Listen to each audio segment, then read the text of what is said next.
Hey guys, thanks for tuning in today at the Harmony Hour podcast. My name is Ian Duboe, co-founder of Harmony Home Loans, and we're bringing you today the Harmony Hour, where we're bringing you guys entrepreneurs, business owners, successful people in different industries to add value to your life and gain some insight. The most important thing, guys, we don't run ads on the show. We want to grow organically and share with people. So we would love your support. So if you find value in the show, please share it. And without further ado, let's enjoy the show. All right, guys, welcome back to the Harmony Hour podcast. We have a special guest here today. His name is Juan Lopez. He's one of the top real estate agents here in Las Vegas. I know he has multiple awards from Zillow to Keller Williams and a few others. And on top of that, a real estate investor, a good friend of mine now. And I appreciate you being on the show today, brother. Yeah, I appreciate it, Ian. Thank you so much for having me. Yeah, welcome, bro. Welcome, man. So for the people that don't know who you are, obviously real estate's a big net of information. Everyone here is like having a realtor, but I think you've done something special. And I wanted to hear more about your story so other people can understand where you came from and where you've gone to right now, because with the accolades that you have, the consistency that you've built in the real estate industry in general, you're young, like you're doing things like it's not something that's easy, and I know that from experience. So just having your thoughts of like what took you here. And like what I want to ask is like, why real estate? Why real estate? So first, I started off in 2014. Before that, when I was working in the casino, I had read the book when I was younger, probably like 2-3 years prior to that. I read Rich Dad Poor Dad. Okay, yeah. And you know how it talks a lot about real estate, investing. Majority of it is real estate, yeah. Yeah, a lot of real estate, a lot of investing, being smart with your money. Yep. So I read it, and it kind of put real estate in the back of my mind, right? Yeah. So I knew I needed to get into real estate and buy real estate, but I didn't do it right away. Yeah. So what I did was first working at a casino. I used to work doing the casino job.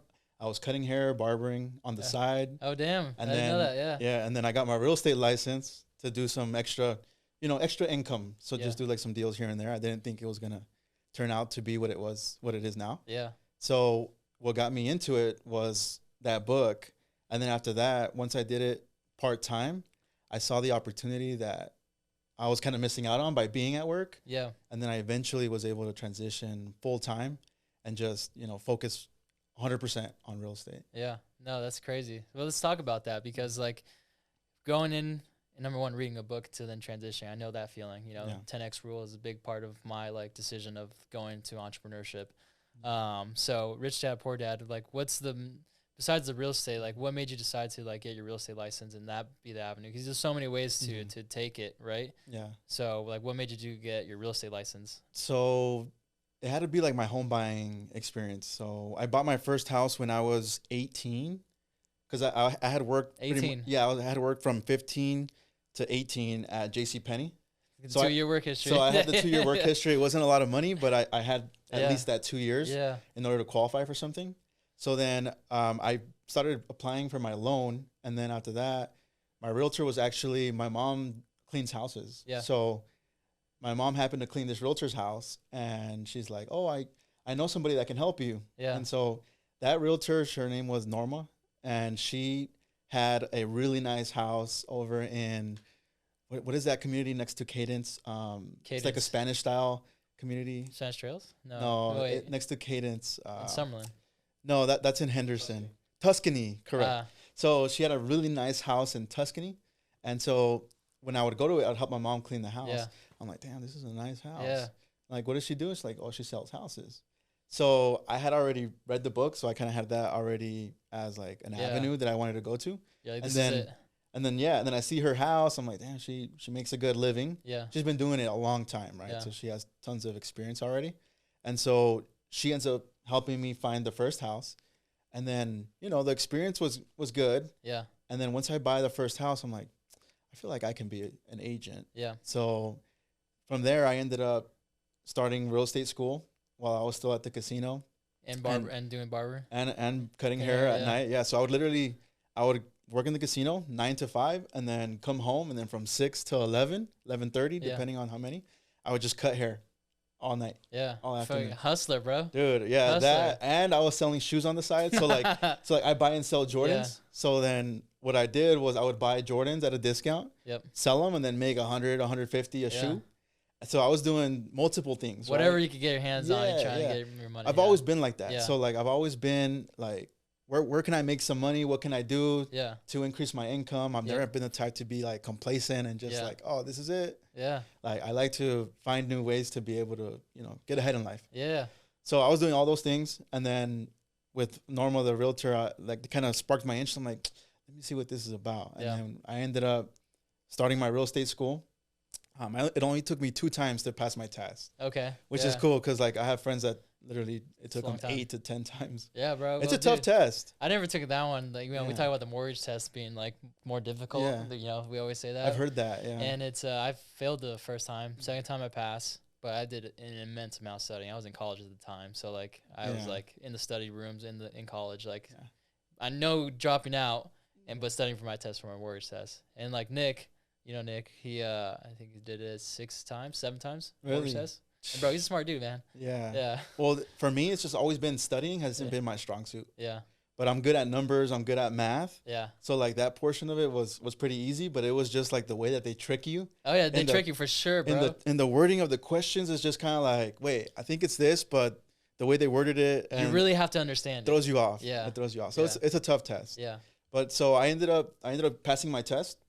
And then in the beginning, it was just like, let me do some rentals. Rentals are like 300. Yeah. Let me just do some rentals on the side. Quick checks. Yeah. Yeah. Something else to supplement what I was already doing. Yeah.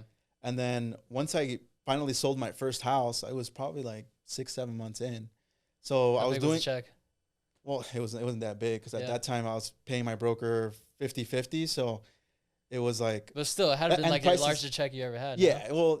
It was a price point of like 150,000. Okay. So this is like, 2016, right? Yeah. So price points weren't as high as they are now. So you just got it started in 2016. Yeah. Same. Yeah, 2016. Yeah, same. And then so like the price points were like 150 or that particular my first one ever was actually 50,000. So I took anything I could in the beginning. It was like condo or something. It was like a manufactured house. This lady bought it cash. Yeah. Nobody wanted the lead, so I was just like, you know what, I'll do it. Yeah. I'll do it. Why not? And then I helped her out. Second one was the one that was 150. Yeah. And so like, what is that? Maybe like 150, 60. Was it 6,500? It was like 2.5%. 2.5. Split that. Yeah. So then I split it, but then so it's a $3,000 commission. Yeah. I'm like, it takes me 1 month and a half to make that at my job because I was making like $16, $17 an hour. Yep. So then I was like, it takes me a month and a half to make that at my job. I could probably, if I get more of these, I could probably do a lot better because I was only working 2 days out of the week on my days off for the real estate. In real estate. Like weekends. Like yeah. What were you doing? Like calls or like? Just doing nothing but cold calls. Cold calls, yeah. Sphere of influence calls. Yep. I never really did many open houses. Yeah. I always just rather pick up the phone and try to get business Direct. that way. Yeah. Yeah. So once I started realizing, I'm like, okay, so that was when it kind of clicked. And then I did my second sale. And then that one was a little bit higher. It was like 200,000 or something at the time. So then I was like, you know what? Every time I was at work, I would do nothing but think about real estate. I'm like, man, I'm doing the numbers. I felt like I'm like, man, I'm missing out on something. If I was at work, I could be getting more deals and this. So finally, enough time passed because you have that like doubt, right? Like of going full time. You're like, should I do it? Well, it's commission only. Yeah, it's commission only. You like leave the safe nest. So for me, it was. I asked my mom, right? I'm like, hey, I'm thinking about doing this. And she's like, why would you leave your job? Like, because she worked in the casinos, right? She would work in the casinos for like 20 plus years. Yeah. She's like, why would you leave your job? Like, you have benefits, and and I was like 18 and 19 at the time. Like, and I don't care about benefits. I was full time. So most people in casinos are like part time. Yeah. So you have to do like on call for 5-6 years and then you go full time. So then I was full time already because I had been there like 3 years. Yeah. And so I was fortunate enough to get it early on. Yeah. After I was there, they started doing nothing but on-calls. So I had that. I was full-time, and then I had benefits. According to my mom, she's like, why would you leave that? Like 401k. You have you have 401k. So I asked the wrong person, right? Because my mom was trying to like protect me. 100%. And she was like, don't quit your job. It's 100%. What if you don't sell any homes, right? So that kind of made me take longer than I should have. Yeah. So then I ended up finally, like 6 months later, quitting and putting in my 2 weeks. And what it took was, it was literally, I've never been the type, I don't like to be told like what to do. Yeah. So That was a big part of mine. as for me, as like an employee, I would always be a great hard worker, right? Because that's what I was instilled since I was a kid. But the main thing that I did not like was people talking down on me. Yeah. I couldn't stand it. Yeah. Right. So I had like a manager or something that, so over in the Venetian, like I was a floor attendant. So that means you take care of a hotel floor and you help out like the housekeepers. Okay. You clean up anything. You clean up the floor and whatnot. So I was covering for somebody that was, I was like on their day off. I would be a floater, so I would cover. Okay, yeah. And then they like wrote me up for something that wasn't even my floor. They're like, this floor is dirty. I'm like, I'm just here for the day. And then this is stuff that people do in the matter of like their whole week, right? You clean up the floors, make sure baseboards are clean, and you like dust all like the light fixtures, do things like that around the hotel floor. Yeah. So then I get written up and I'm like, you know what? F this, man. I'm like, you know what? I'm just going to put in my 2 weeks. Like I shouldn't be putting up with this. And I just saw so many people that were working there for like 15 years. Yeah. And they get written up and they get fired. And it's just like everything that they were depending on for that 10 to 15 years that they were there, gone. Yeah. So I didn't want to be like one of those people that have been there many years and then out of nowhere, they just want to do cuts and you're out. Yeah. So that propelled me to want to start my own thing, doing my own business. Yeah, going fully into real estate. Go fully into like business. 100%, I don't care. It's in my control. Exactly. So finally I took the leap and then I went full time. My first full year in real estate, I did 22 transactions as a solo agent. Second year, did 44 transactions. Third year, did 55. Fuck. And then at my third year, 55 transactions, I was pretty burnt out. You know, as a solo agent, I was working 7 days a week. Yeah. Just me and one assistant. And like a TC? Grinding it out. Yeah, just a personal assistant that did my TC, but she did a lot more than that. She was like helping me with my social media posts, like setting my appointments, like scheduling, like paperwork, having it all ready so I can just be on the move. Yeah. Because I was dealing with a lot of buyers. Yeah. So it was very tough. Like dealing with a lot of buyers, it's not easy. Yeah. You know, like people talk down on it, but takes a lot of work too. Oh, 100%. Like it's from your perspective, like you have the listing on the buyer side and all that. But for us, I think we were always direct to consumer too. Like being the buyer side is like, that's the best side to be on. You have that experience. They won't forget about you. And like eventually for you, you'll do the listing. Exactly. Eventually, you know, for us, it's like the refinance eventually, you know? Well, if you do it right, because there's a lot of people that don't stay in touch afterwards. Yeah. And I feel like that's lost opportunities for most of the agents. Yeah. Well, dude, on top of that, like 22 transactions the first year. Yeah. How the hell did you get 22 transactions? Like honestly, cold calling? No. So like out of those 22, maybe only 3 came out from cold calling because I wasn't that great yet. Yeah. You know, I was kind of just barely learning as I went. Yeah. But I was prospecting to my sphere and my database. Yeah. Even though I didn't really have a database, I just had your people that you know. I had young friends that none of them could really qualify yet for the most part. I was helping out like their parents or their tios or tias, like aunts and uncles, right? Yeah. So I was helping out more so like their family. Yeah. Eventually, like 2-3 years later, most of them ended up buying too. But for me in the beginning, it was mostly like referrals from my friends I would reach out to that had family members. Yeah. And so I did like some friends and then mostly like SOI. Yeah. And then a little bit of the deals from cold calling. Yep. My second year is when I started getting better at calling, and then I started getting a little bit more confidence. What did you do with the phones? Like, because like for us, we did direct consumer call center, and like we had a lot of training from Greg Cardone and stuff like that, which helped us out. Have a script and everything. Same. Like, yeah. So we have scripts. We would prospect to like expireds, for sale by owners, neighborhoods around listings that the company has sold. Yeah. So we would just call all day, random neighborhoods, expires, whatever you can get your hands on as far as like contacts. You'd be able to just get a list. Like here's a home that just sold. Pull up the numbers and then just call them. You know, letting them know that the house down the street just sold. It sold 3 bedrooms, 2 baths, sold for $400,000. So we know when somebody sells a home, usually 2 more sell right away. Just wondering, have you had any plans on moving? And then enough of those. Eventually, you do come across people that are like, "How much did you sell it for?" Really? Well, I was thinking about selling, but if I was going to sell, I'd want this much. Yeah. And then it opens up the buyer question right there. Correct. Yeah. So from there, it was just a numbers game, really. Yeah. As you know, like you Yeah. get to call enough people, you'll get Oh, for some sure. people that are actually going to say yes. Yeah, someone's interested. You'll be surprised. Like, oh yeah, here you go. Mhm. Here's all the information. Yeah. You know, you get the slam dunks, but you know, you also have to work for the ones that are still on the line, handle their objection, move forward with them, Yeah. and then now you get a deal on your hands here. So. Exactly. Yeah. And they don't even know you. Just cold call them. Yeah, you and know? I got quite a few of those people that Yeah. were just like random neighborhood calls that happened to say yes. Yeah. And I ended up selling their homes, listing it. Some of them become sells and buys. So it just adds to your transactions for the year. Yeah. You know, but that's all we would do every day. Yeah. Well, Dude. that's the thing, because like my question is like, because you jump from there like, you know, 22 to then 40, I think 44, and then Mhm. 50, and then from there you probably went to a team's, because you said solo. Yeah. Okay.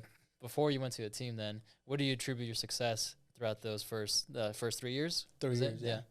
So it has to be discipline, man. Yeah. Discipline, like having a consistent schedule, going every single day, regardless of how you feel. Yep. Right? Because sometimes you don't feel like calling, you don't feel like prospecting or doing any kind of like random calls to strangers because it's a lot of rejection. A lot of rejection. Oh, I know that one. Yeah. So it's not easy, right? This business is not for somebody that's sensitive. Yeah.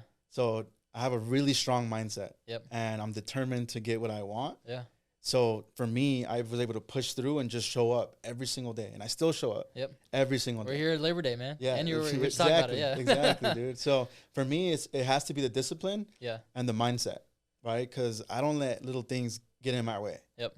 Like a lot of people are now training a lot of agents from like brand new to people who have been in the business. They just aren't consistent. Yeah. They are not consistent and they're not disciplined, which they kind of go hand in hand, right? Like Well, yeah. consistency and discipline. Like if you're not disciplined to go when you don't want to go, it's going to be hard to get real success. You know, you'll get good spurts of business and then you'll go down, and then you'll get spurts and a few deals and then go down. And it's just like a roller coaster of real estate. Yeah. I think that you said it exactly how I would, is like the mindset, Mm-hmm. right? Because like if you're not bringing your best self Yeah. to this, when there's no accountability in this type of industry, you know, unless you're on a team or so maybe the brokerage offers some type of accountability or Yeah. education or direction, Mm-hmm. you're on your own. Exactly. So this is the ultimate industry where like you get to test who you are, Mhm. what you're made out of, Exactly. how far you're willing to take this, Yeah. you know, because like anyone has the same opportunity to sell a home, get the license, and be able to be successful. But what's the steps and actions prior to that to even get to that, you know? And I think people think industry like this is like, oh, it's a part-time gig, or like I sell a couple homes and like I make some good money. Exactly. And maybe you do come up with it, and then like I think a lot of people get stuck there though. Yeah. Same with mortgages. Yeah. You know, they go from their regular job, make 60K, 50K a year, and like now they do a few deals and like they're making the same amount, but they're not putting the work. I'm like, Yeah. bro, there's so much more opportunity, man. Like Absolutely. you're missing Yeah. out. There's so much more on the table. You're leaving. I think loans and the real estate like sales side is very similar. Yeah, 1,000%. Yeah, because it's just like how many people can you talk to? Yeah. Because at the end of the day, it's a people business, right? Yeah. So you have to talk to new people Yeah. other than the people that are already calling you, Yeah. like referral based. You have to create new business. And a lot of people think that it's like, oh, I can have freedom and stay home or do all these other things. And then people would just call me. Yeah, every once in a while, you'll get people that call you. Yeah. But in reality, if you're not reaching out to No. people, they're not going to remember you. Yeah, because how many people do they know that there have a friend that has a realtor license? Yeah, you know? now it's even more competitive than ever, right? Yeah. There's so many people. So if you're not like constantly either on social media or like we do a lot of calls, so we'll call our sphere with like important info, anything has to do with rates, Add value. values, anything important that goes on. Like let's say for example, like DACA when it had gone away Mm-hmm. or it came back, like that stuff. If you know your database well, you're like, hey, let me go ahead and call this person because I know they have kids that may be able to use this program. Yeah. Or like even when like DPA, stuff like that, new stuff that comes New out, products, yeah. it's the perfect time to call people. Yeah, you know? add value. You know, because Exactly. you don't ask like, hey, you ready to sell your home? Like, hey, this came out. Yeah. This might be an opportunity for you. You Yeah. know, and like you open up the conversation by adding value. Yeah. They're way more open to it too. Yeah. I mean, I would hate that myself if somebody just called me all the time and just only asked for business but didn't have anything of value to Yeah. bring. Nobody likes that, right? No, But no one wants the cold call. We were doing that before. You know, Mhm. like when you didn't even know what we were doing, we were just fucking calling as much as possible. Yeah. So we ran the call center, literally 2,000 calls a day with the system that we have. You know, most of the time was like, hey, are you ready to purchase a home? You know, you're interested, and then we dialed it in. Okay, this is how we add the call. This is how we handle objection, and then we get the qualification and then get it over to them. So you went from solar entrepreneur agent, and then that third year you decided to do the team. Yeah. Well, you said you're burnt out, and then what made you decide to run a team then? So because not a lot of people do a team. Yeah. So sometimes they do and they go back. Well, to be honest, I didn't really have plans on building a team. So it kind of happened naturally. Yeah. I just needed help. And this agent in the office needed some help too. He didn't have any business to do. So I was like, hey, can you help me with these buyers? Right. And then that agent's like, yeah, I'll help you. For sure. And so like they would get a cut of the deal. Yeah. But at the same time, I'd be able to service all my people because it was getting real tough to be able to do all of them. Like I had like 7, 8 buyers at once. Yeah. And it's just like, as you know, it requires a lot of time, and then you have to sure. be there for every showing. You have to do all these things, and it's just not enough. Yeah, for enough time for like, one person to do it. I think the difference between like loans and real estate is like 5 deals of you in escrow versus 5 deals in a mortgage is completely different because like your time like actually being spent with them, seeing them, showing them, and then going through the inspections, going to the property, like you're more of your time being taken. Yeah, absolutely. Versus here, like we could be in an office or literally be anywhere typically, right? Yeah. So like we could deal with a larger amount of data, large amount of escrows at one time. Oh yeah, man. I always say that. I'm like, man, I wish I was a loan officer because it's just like it's all calls behind the scenes, great customer service, like just communication. Oh yeah. Your communication just has to be on point, and you can do a lot of business. Oh yeah. But if you don't have the systems or like you don't have great communication skills, I feel like that's where some loan officers can fall short on the back end. Yeah. But yeah, no, absolutely, that's 100%. No, for sure, that's why. But now going back to what you're saying. Yeah, so for me, he helped me with the buyers, and then so that was my first team member. Yeah.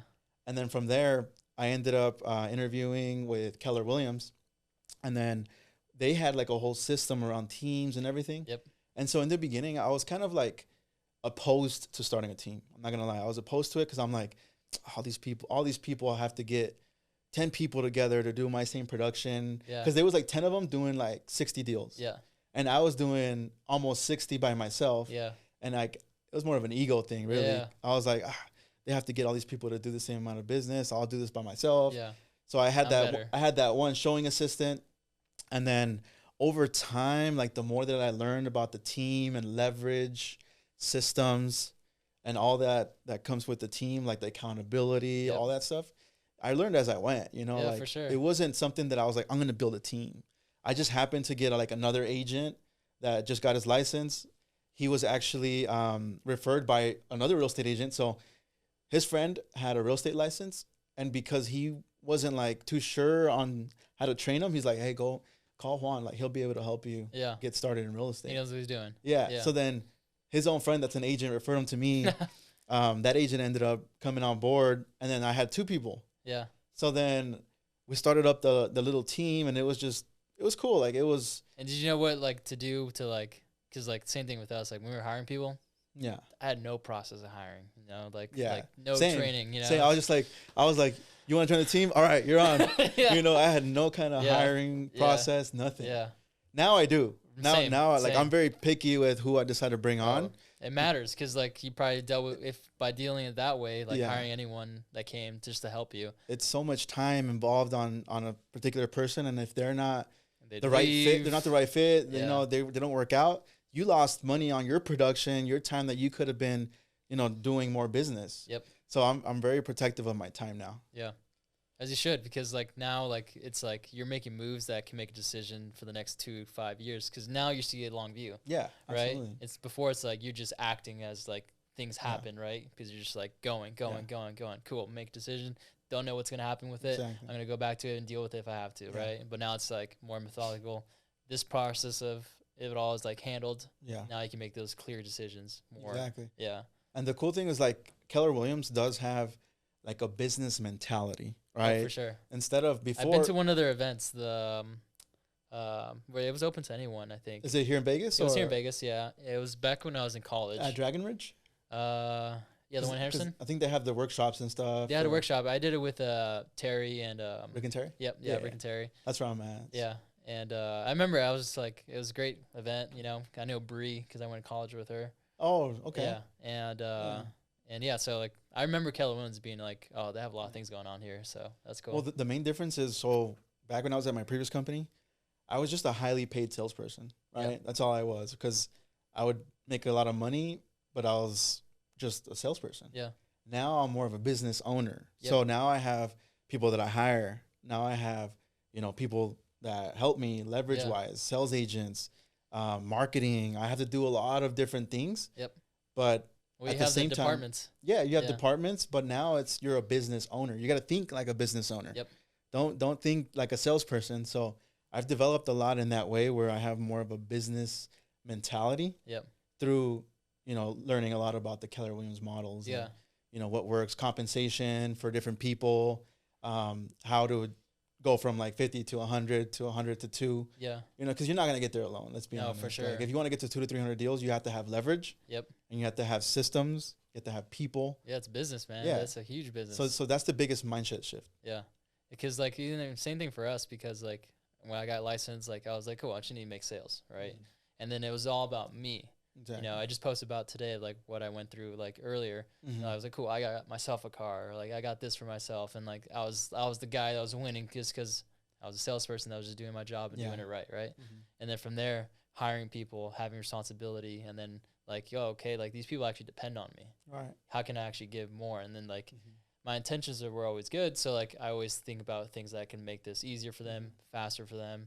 Commissions, whatever it may be, to like build, and then naturally this culture becomes what it is, and that's like how we got to this point. And then as soon as started, like I felt the first check remove, like I paid payroll, and I was forced to. It wasn't like hire someone. It was like, no, you have to pay for these people. And I was like, cool. I felt that I was at a loss. First time I was like, oh, I'm not making any money, like I'm like, so because I spent this here, spent here. I was like, okay, I'm going to do this right, so I'm not losing money doing this, so then forced to like go into like the business mindset of like, okay, this is how you run a whole thing. And then it becomes like so much more. You have to remove yourself. Yeah. I feel like if that's the case, like you're probably like the face of it all, right? Yeah. And for the most part, I would say like. You're still dealing with deals? Yeah. Still, this year I'll probably do like 70 or so on my own. Yeah. And then I have like the people that I refer to my team also. I'm always the one thinking of new ways to be able to bring in like new clientele. Yeah. So like different marketing strategies. I'm the one trial and error. Like I've had a lot of things that I've paid for that have lost money, and then a lot of them have worked out. So sometimes it evens out. I'm more positive than negative. Yeah. But I'm always looking for like new things to do. Like we were talking about earlier with social media. Yeah. Okay. We know that this is like an important thing in real estate right now. So it's just like making phone calls. Yeah. Like think about making a post as a call. Yeah. Like, but now you're reaching hundreds of thousands of people. Yeah. Potentially, right? Exactly. So like that's why I'm like, oh, dude, working this backwards, and it's all ego. Yeah. For me, it was like, oh, I sound horrible, like whatever, like. But I think everybody goes through that too. Yeah. I thought this is a 2-year process, bro. Yeah. Doing this and like being on camera and stuff, and like when I do my posts, like. That was a 2-year process to even just get comfortable around the camera. You would find every excuse to not make the video. I don't like how it looks. Yeah. I don't like how I sound. Or like for me personally, I was like, no, it's not edited pro. Like they're not going to like it because it's not edited professionally. Like, but honestly, it's just getting the stuff out there. Like just you never know which one's going to hit. So you just got to go and or just swinging. Not even having the mindset like I want to go viral. Like I'm just going to make this because it's good information. I feel like people should know about it. Do it enough, and if it's good value, people will like it. Yeah. Right. So just provide value. Yeah. And say things that aren't as common out there. Like for example, like I try to think of things that nobody said before. Yeah. Think of more investment stuff. Think of things that I do differently and sets me apart. I just put that stuff out. Like I started up Spanish. Yeah. A Spanish channel. Because I'm like, you know what? There's a lot of English. Like YouTube channel or no, just Instagram. Okay. So I'm like, there's a lot of information in English about investing. Like, let me start up a Spanish one. Yeah. And then with that statistic, man. Yeah. Take over. So now I'm like, okay, well, I'm going to start doing some Spanish videos too, because I feel like that's an underserved community that has not really been 1,000% tapped too well. Yeah. So now I started up that, and it's just like innovation, right? Like, let me just start something different and not being scared to do it, just doing it. Yeah. You never know what's going to work. No. You don't know unless you try. Dude, and on top of that, like, we're young. Like, you want to take more risk. Yeah. Because you can restart over. But what risk is it really? Like There isn't. the risk of you doing video, maybe you get embarrassed. It's your or what internal is risk. it? Like, Yeah, it's no your risk. fear. Yeah. It's your fear. Because other people are not even thinking about you as much as No. you think they are. We're our own worst critics. Yeah. So literally everything that we're thinking, nobody else even is thinking about Yeah. it. You're thinking about it. Yeah, you're making So- a big deal so out of it. We literally make it so hard on ourselves. It's horrible.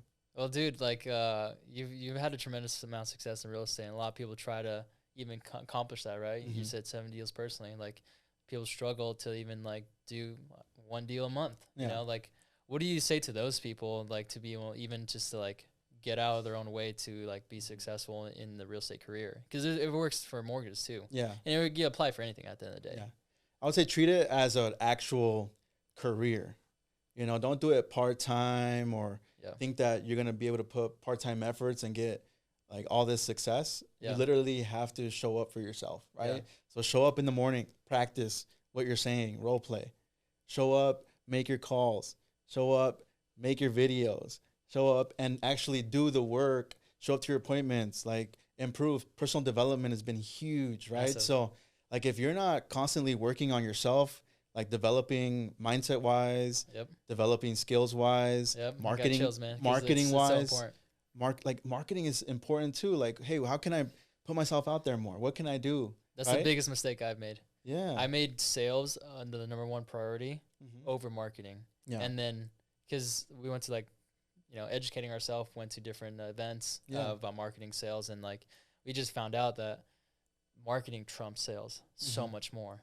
That's the Because Grant Cardone thing, right? Yeah, Yeah, yeah, and like going through that and Mhm. like being like, damn, we were trying to be the best salesperson, which is good. Yeah.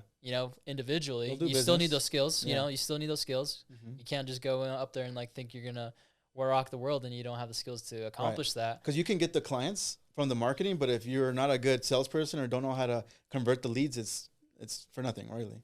Yeah, sometimes if you do a great job of marketing, Mhm. you can have a bad salesperson still do deals. Yeah, I guess that's true. And that's the whole thing that numbers my game. mindset changed on that, because it was like, oh, you need to be the best salesperson so you could overcome all their objections and you close that deal. Yeah. And you could have you have the worst marketing and the best salesperson. You're not There's no deals for them to there's close. no deals. Yeah. So I'm like, oh, marketing is like, and like you think about like the actual Yeah. industry itself, like marketing over sales, like it's such a way, like think about how much money goes to just eyeballs having attention, the billboards in Vegas, like social media, paying ads, like it's all marketing. Yeah, exactly. It's all marketing. And if you're a great salesperson on top of that and you train your people on that, then you just have Yeah. fucking both of them accomplishing it. You can be able to get to that place. That's a the lot goal, faster. right? Being the best trained and having like the best, because you have to have a name, like a personal brand too. Nowadays, so like, yeah. Yeah. So like, have to. how do you present yourself, Mhm. right? Do you sound confident? Yep. Do you look good? Are you dressed up for appointments, Yeah. or are you doing things that are just kind of like showing up in shorts and a polo, just kind of casual? And you see that a lot more, I'd say, in real estate agents too. Yeah, well, Yeah. real estate agents, I don't think you should be doing that, especially when you're meeting a client for the first time. I know people say like, "Oh, just be you," but this is a big financial decision. So for you to 100%. show up very casual doesn't really give the best first impression. No. You know, And so you're dealing with a lot of finances, yeah, like something I that's always huge. go in a suit. You Yep. know, I always go dressed up. Maybe not a tie all the time, but at least like a button up, a Yep. suit, show up professional, because I feel like that I think first that's impression, lost. That's lost now. man, I feel like that's key though. Yeah. That's key for most people that don't do it right now. That'll set you apart, especially if you're young. Let's say, for example, if you're a young real estate agent, Yeah. you already kind of are starting off with a little bit of a disadvantage because you look young. For sure. You might as well dress up and look the best that you can professionally with the suit, button up, nice shoes, dress shoes, and just look professional, because Yeah. then they won't second guess you as much. Yeah. But you show up, you look young, you're dressed kind of casual, maybe even like Yeah. young. They're And already so processing in that. they're, They're like, they're thinking that you don't know what you're doing. So I would say just make sure that you always dress up as best as you can, especially first impressions. Like, yeah. if it's somebody that maybe you don't have to be as, dressed up. But Yeah. if it's somebody that you're first meeting for the first time ever, definitely No, show up 100%. suited. It's such an important thing, because like you think about like numbers wise, like I always think about like, okay, how can I increase my chances on whatever I'm trying to do? Yeah. Okay, if I'm going to this event, okay, increase my chances. I'm going to dress up better. I'm going to speak better. My breath is going to smell good. Like, these are the things I'm like, hey, like, I'm working on myself to be the best version at that time. Yeah. Even right now, like this podcast, for example, I had no carbs this entire day because, like, with no carbs, like, you have mental clarity, you can speak right, like, things come in faster, and, like, it's preparation because I want to be my best self, talking to you, make sure, like, this is going to be a great thing, right? Yeah. And, like, people need to be more attentive to that, more self-aware. Of course, and going back to the development, I think it always goes back to your personal development. Yeah. You can never succeed further than your personal development. Yeah. So, like, if you're at some place that you want to be, it's because it's you. Yeah. You take personal accountability and responsibility at the end of the day. Right. And if you don't, you're not gonna get that. That's the law of the lid, right? The law of the lid. Oh, like I learned about that too. Yeah. Your organization can only grow to the capacity of the leader. Yeah. So, like, if you're not personally developing and trying to become better, you know, eventually your people can't develop either. That's one thing that I was really like, that I was stuck on when I was hiring people. I was like, why am I not getting better people? Why? And it's me. Yeah. Like, if you're a 9 and 10, you'll have 7 8s work for you. Yeah. If you're at 8, 7, you'll have 6s, 5s work for you. Right. So I was like, I need to be better. Mm-hmm. And if I do that, then I'll attract the people that I want to. Because no one that's a 9 is going to work for someone that's an 8. Right. Or a 7. Yeah, yeah. You know, like, that's true. No matter the opportunity. Just like you're like, oh, I could do this on my own. And, like, I could go ahead. I don't need this. Like, I know my potential. I know my worth. I'm going to do it on my own. Exactly. Same thing. The same thing. So, like, I just know that as a responsibility as a business owner. Yeah. It's the same thing. So, with real estate, man, like, it's such a big part. Like, you not only are an agent and, like, do deals and help your clients out, but you also invest. Yeah. What made you decide to, like, actually invest? I know you talked about the book, but I think you've done, over 20 flips just last year? So last year I did 28. 28. 28 flips just last year. Dude, like, on top of you providing such a service to running a business, people think he invests, it's natural, right? It's a separate business. Yeah. It's its own separate thing that you have to deal with, with headaches that come with it. You know, I talked to Galindo not too long ago, and I asked him about it too. And, like, it's its own thing, you know, like, just like if I decided to invest into hard money and do personally hard money, it's its own thing as well. But on top of that, like, you're building a business and running another business. Right. So why did you decide to do flipping? It just kind of started because first I got into it because I wanted to buy rental properties. Right? Okay. So I ended up finding my first rental property as a subject to. Okay.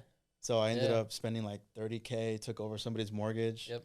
And so that kind of opened up my mind to just investing in general. Yeah. And then after that, I was like, man, like, I saw people flipping, right? Yeah. And I'm the type where I don't just kind of, oh, that's cool. Like, these people are flipping. No, I'm like, how are they doing that? So then I started doing my own research. I bought courses. Yeah. Started seeing, like, okay, well, I feel like I can do this. I learned about hard money because I used to think you bought the flips with all your cash. I'm like, I don't have $300,000 right now to drop on this house.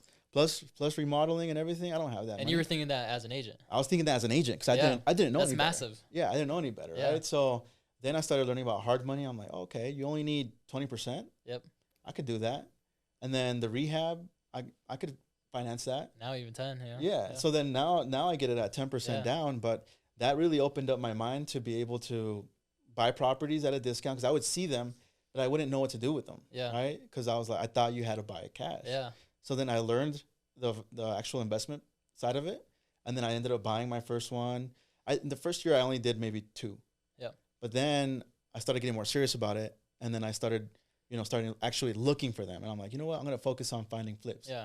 You might as well, right? If you're like, you're already looking for homes for clients, like, you might find it's an MLS search for yourself. Yeah, it? Exactly. Yeah. So I don't really find them on MLS as much. No.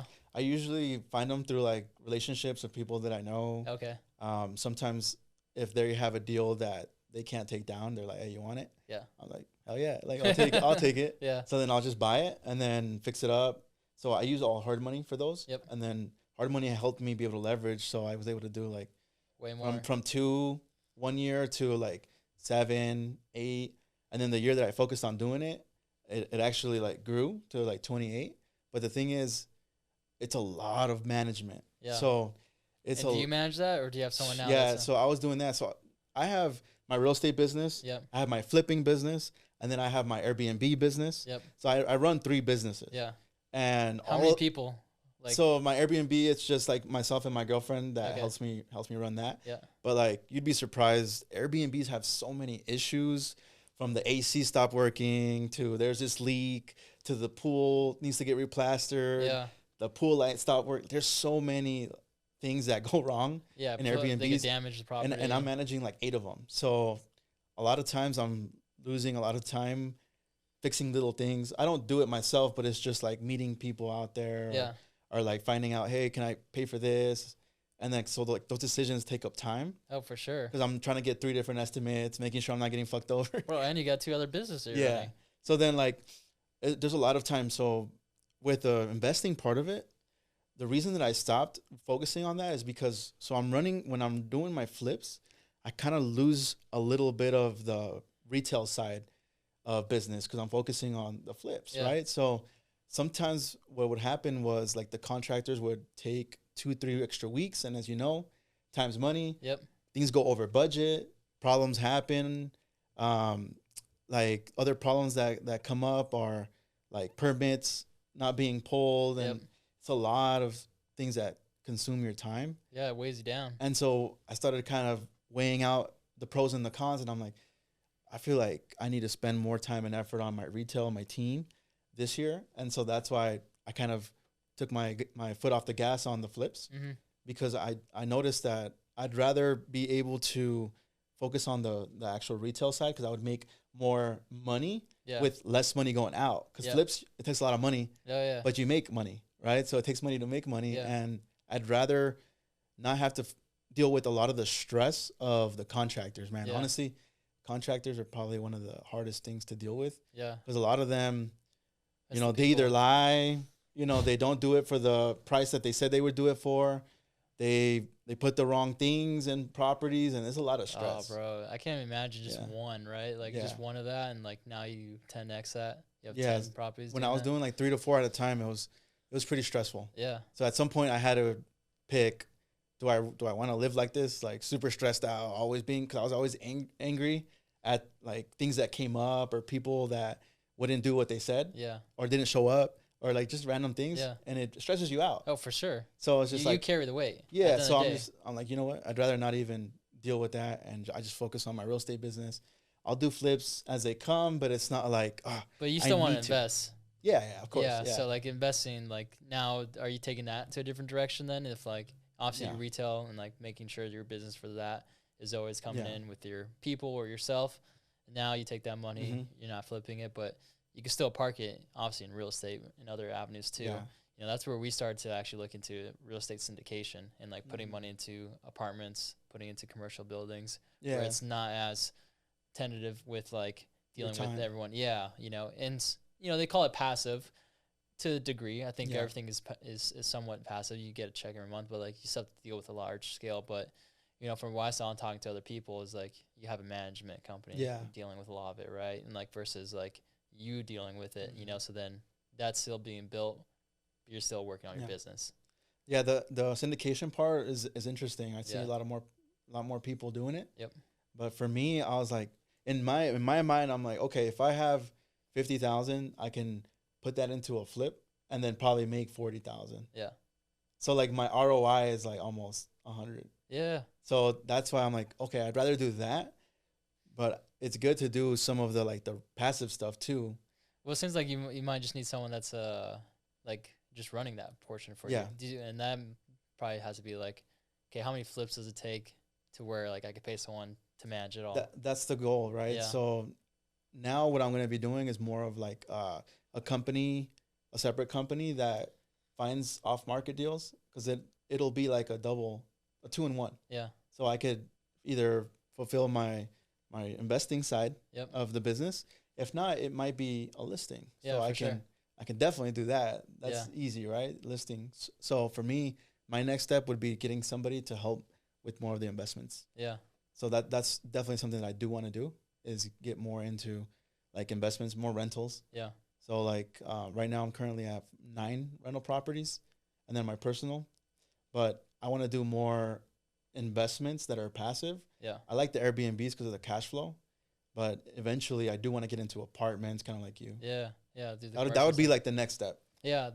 I mean, like, there's so many ways. I just see it like as a benefit. I always talk to my employees. I'm like, hey, like, if you guys want to do 401k, you guys can. I personally would, like, I'd rather have us create our own fund for our employees. Yeah. So then we invest into real estate. You can still get cash flow. On top of that, we're building wealth over time. Yeah. On the real estate versus the 401k, fees are being taken out. Like, you don't really make that much money, 12% a year. Like, it's not like cool. Like, with inflation, it becomes less than that. So then, like, we can come into park it somewhere else, you know, and we make commissions, you know, like we make large commissions. Like, if you really do this right, like, you can make a lot of money. Yeah. And, like, how about we just invest that, you know? Course, yeah. So that's like the whole idea. That's smart, especially because you have so many like people that are making money in your organization. Yeah. That you can offer that to them, and it's like a no-brainer, really. Yeah. Like, that's why, you know, and that's why, like, it's still a work in progress for that and everything, but like still, like, that's like the whole idea of it. Now, like, you've gone through a lot, and obviously you have a lot of wins. A question I want to ask you is, like, what's like the hardest thing that you struggled with throughout this whole time, like, or like your biggest failure that like actually made you who you are, where it is now? Biggest failures, probably. If I had to choose like one thing that I can think of, it had to be more than likely just like all the mistakes that I made on like thinking that I could get away from the basics. Yeah. So I was like, I don't want to prospect no more. So then I would try to buy leads. Yeah. To be able to do more deals. Yeah. And in reality, I've learned throughout the years that it's not the leads. Like, at the end of the day, you have to go back to the basics. Like, I talk to people that have been in the business 30 years, and they're just like, yeah, my business has dried up, and they're talking about all this stuff because they're not talking to the people that they've already helped. Yeah. So just staying in the basics and talking to the people that you know that you've helped, you'll do way more business, and you'll probably be more profitable than buying a ton of leads. Yeah, you go in and spend more money. So that's probably one of the biggest like learning lessons that I've had. And then on top of that, that's actually similar with us because we've always been direct to consumer, so we were always buying leads. So we spent hundreds of thousands of dollars on leads, having people call them. Yeah. But we never actually had a system to follow up with them afterwards because we thought, okay, buy more leads. And we'll convert again. Exactly. And then it just like becomes a whole money game now. Where like, how much are you willing to spend to convert on that? And then like you deal with people leaving you or like not being there, so like you have to retrain someone. Like that's when we were like, oh, maybe this is not the model that we, you know, maybe we can redo it, but let's think about another way. And that's why we decided to go back, or we decided to go into working with realtors and partnering up with them. And we never done that before. Yeah. That was last year in October. And now we do the same amount of business as before with not even nearly as much as money that we spent out. Right. You know, and so you're more profitable. More profitable. Yeah. Yeah. And there's still like, we're still going to do a call center because I just know how it works and like we can make money out of it, you know, because like when times like this, like you want to do as much outreach as possible for anything, you know? So, and that's where we add value. What was this is a question because like you've done a lot, but what do you think personally for yourself is like the biggest accomplishment you had? Biggest accomplishment? Probably being able to be able to, I didn't think I was going to get to where I am now. I think just in general, like getting to the level, I think I got a letter from NAREP. We had a ceremony. I think they said I was the #1 Hispanic agent. Yeah. Dude, like I never would have thought that. Yeah. You know, when I started, I was like super shy, timid. So I'm just super happy of what I've accomplished. And I just kind of I stay in my own lane, really. Yeah. Like, I didn't even know I was #1. And so literally just being the better version of myself from the year before, that's all I strive for. Like if I do 50 one year, I want to do 20% more. Yeah. And then so on and so forth, right? Like I'm always in competition with myself. I don't care about anybody else's production or what they're doing. I don't even look at that stuff. Yeah. But like as far as accomplishments, that's pretty cool. Like being able to say that this year you did the most transactions as a Hispanic agent. It's pretty cool, man. And then eventually it's going to be #1 in total, man. Because like the way you're going, man, like, again, you focus on yourself. Yeah. You know, and it's just going to get a phone call, hey, you're #1 for the whole city, you know? That was cool. Unfortunately, I couldn't make it to the ceremony because I was supposed to be back from vacation right at like 4:30 or 5. Yeah. And the ceremony started at that. But it was going to be like around 7. But I missed my flight. Literally, like my connecting flight, I missed it. So then I got home like at 11 p.m. I wasn't able to go, but that was super cool just to see that when I got the little envelope. I'm like, damn. Yeah. I didn't even know that. Yeah. That's pretty legit, man. But I think I'm super happy. that goes back to like your work ethic. Yeah. You know, like I'm just here to like fall in love with the process is what I Yeah. tell everyone is like if you fall in love with the steps in order to take you there, the result happens naturally. Yeah. Don't fall in love in this desire state of having this result. Right. Yeah. Because then you just like you compare yourself, you have these expectations, and you compare where you're not here now, and like then you get in your own way again. Right. You know, but if you're like, oh, okay, Yeah. I just need to win today. I need to be better next year. Yeah. And then like you actually do that, you actually take the next steps. And that's why right now I tell everyone is like right now, this last quarter, you need to start working on those habits of removing those bad habits, putting the good habits in now for the next year to be the best year. Right. You know, so like reflection is like always the case, like always reflecting on yourself. And like I said, you're always going to be your biggest competition, your biggest critic. Right. And if you continue doing that, like nothing's like unstoppable for you. Like everything's going to be possible as long as you're the one that's taking yourself there. Become the best version. Yeah. So I'm always just worried about what I'm going to do that day, that week, that month. You know, am I doing the business that I should be? Cool. Yeah, I am. I'm on track. I'm fine with that. Yeah. You know, I'm not really worried about what am I going to do in 5 years. Like, I need to take it one day at a time, 1 week at a time. For sure. And just make sure that I'm showing up every day. Yeah. Right? Because that's where the success really lies, is just showing up. Dude, that's like half the battle. Doing the basics. I always talk about the basics, doing the stuff that you're supposed to be doing, but you're veering away from by trying to avoid it. But just staying with doing that stuff every day, and you'll be surprised, like, oh, crap, like, I did 8 deals or 10 deals this month. Yeah. Just by doing that. Yeah. And people overcomplicate it, but really it's that simple. Simple. Yeah, that's great, man. So like what's gonna be next for you then, Juan? I know that's like the part like you becoming next better version of yourself. Yeah. But like do you have something that you have your eyes on that you want to accomplish? Right now I'm just looking to expand but slowly. You know, I'm trying to get more of a work-life balance, because a lot right now it's more work than it is like leisure time. For sure. So I'm going to find a way to be able to be more balanced and still grow, but slowly. I don't want to like grow exponentially, because then that's when everything falls apart. Yeah. You know, you don't have the right systems in place. You don't have anything that's really going to work long term. Yep. So for me, it's more, how can I still do the same amount of business and grow, but have a little bit more free time? Yep. Because right now it is like go. Like I'm working till like 8 p.m., 8 a.m. to 8 p.m. And then, you know, on the weekends, I try to take Sundays off, but sometimes I have to work Saturdays, maybe a little bit of Sunday. Yeah. So I'd rather build a business around my life and be able to have a little bit more free time, travel. Like lately I've been going on a little bit more trips. Before, like my first couple of years, never go on trips. Yeah. It would just be work. Yep. And so now it's like I want to live a little bit of my fruits of my labor, my success, and not overdo it, right? Because I want to make sure that I don't burn out. Yeah. So for me, it's just getting a little bit more balance. Yeah. But I do want to eventually like run a bigger team, and then be able to, I want to really do a lot more investments. Yeah. So my goal is to be able to like have a team of also on the investment side, and then my real estate team, and then be able to manage both and have the best of both worlds, right? Like finding deals, because we have a ton of clients that want to invest, and then we got to find the deals directly to consumer, and then be able to offer them the deals, so that whether it's me flipping it, somebody on my team flipping it, or a client flipping it, like whoever has the deal controls everything, right? Sure. So if I can find a way to have the deals, then I'll be able to control where it goes, who does it. At the end of the day, it's still going to come back to the organization, right? Yep. So I want to be able to build that out, and then I want to do it slowly, though. Make sure I get the right key people to run it, and then be able to have that so I can grow a little bit more. Nice, man. Yeah, I think people's like what I always say this too, like people build their business, not business builds business. Yeah. You know, so like the people that you bring on is going to be the key thing of the growth. For us, it was training.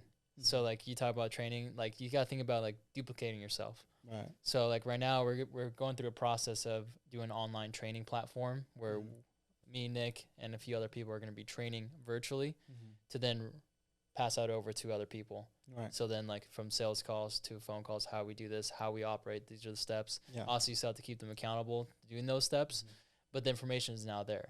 my time is now removed. Yeah. I don't have to go through that same process over and over and over and over again. I have to go through it once, great time, get it on camera, and then like now I distribute it to everyone. Yeah. And like that's the internal way where like now I can not only hire here, I can hire someone in another state and they can watch my videos and now I'm the one delivering it still. Yeah, that's a good way to leverage your time. Yeah. So are you planning on going into different markets out of state? Yeah, we're already licensed in 8 states.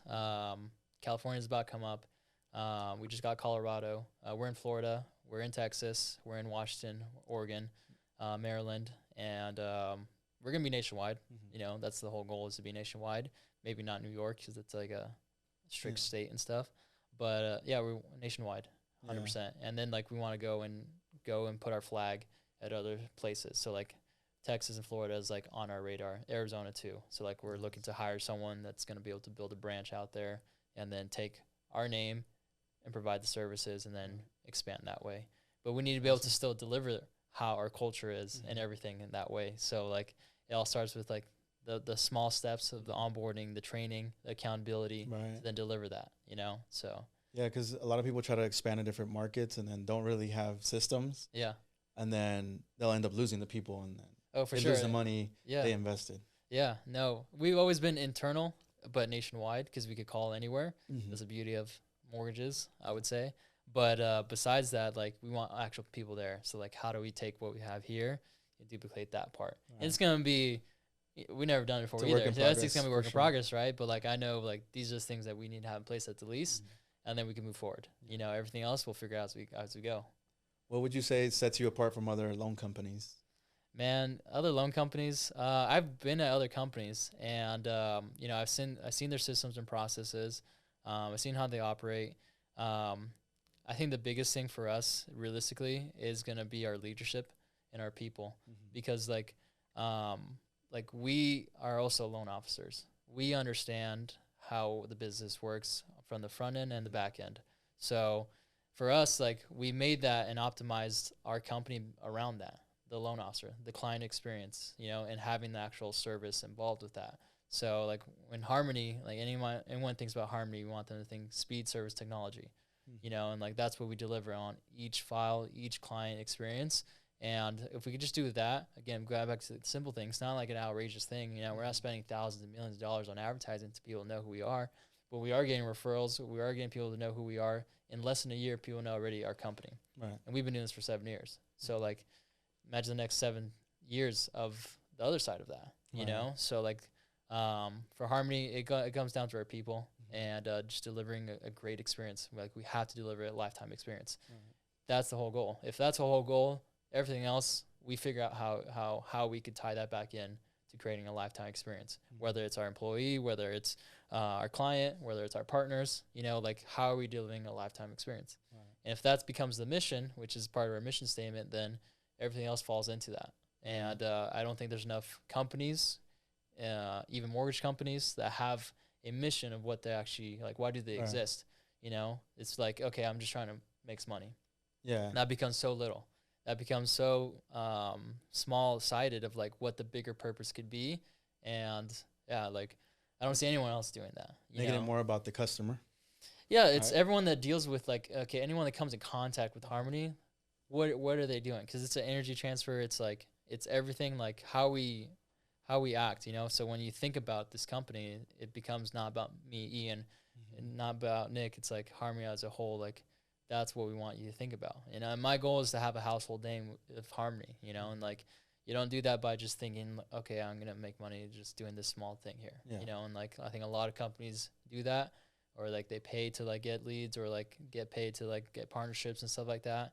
But it's so transactional. Right. It's not a partnership. It's not an experience. And anyone can write a check, you know, but, like, let's build something bigger, you know, and, like, if we think that in vision, again, everything else falls into place, you know, and, like, it just becomes a succeeding part of who we are. Right. So, in short, you know.